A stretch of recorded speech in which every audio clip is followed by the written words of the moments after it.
যদি দিয়ে কি রান্না হচ্ছে? এটা চিকেন কষা হচ্ছে। চিকেন কষা। তো ওটার ওই দোকান পর্যন্ত পৌঁছায়নি, নিয়ে বাইরে নিয়েছি, ওতেই শেষ হয়ে গেল। আচ্ছা, এটা কিন্তু কাশ্মীরি লাল মির্চ, এটা কিন্তু কোনো ফুড কালার না।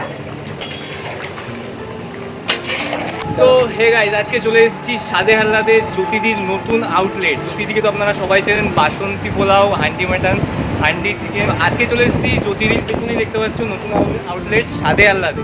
তো ভেতরে যাব আর আমরা দেখবো যে জ্যোতিদি কী করছে, কীরকম রান্নার প্রসেস চলছে।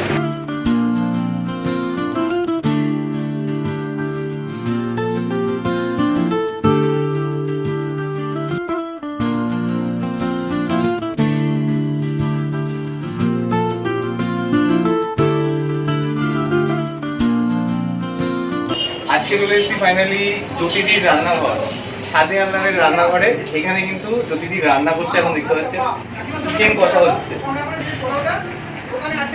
ঘি দেওয়া হচ্ছে এখন।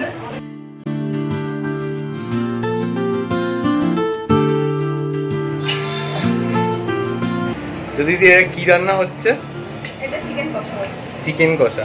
আর তুমি যে আগে হান্ডি মাটন, হান্ডি চিকেন ওগুলোকে এখনো? চিকেন একটু ওই দেখতে পাচ্ছ বড় ওভেন, হ্যাঁ। এখানে তো মানে হইতে করা সম্ভব না, তাও আজকে থেকে শুরু করেছি, সকালে বড় একবারই করেছি, কিন্তু ওটার ওই দোকান পর্যন্ত পৌঁছায়নি, নিয়ে বাইরে নিয়েছি, ওতেই শেষ হয়ে গেল। আচ্ছা, খাবার ওখানে নেই। এটা কিন্তু কাশ্মীরি লাল মির্চ, এটা কিন্তু কোনো ফুড কালার না, ঠিক আছে? কারণ অনেকে এটা দেখে ভাবতে আমার ফুড কালার দিচ্ছি বোঝায়, এটা কিন্তু কাশ্মীরি এভারেস্টের কাশ্মীর। হ্যাঁ।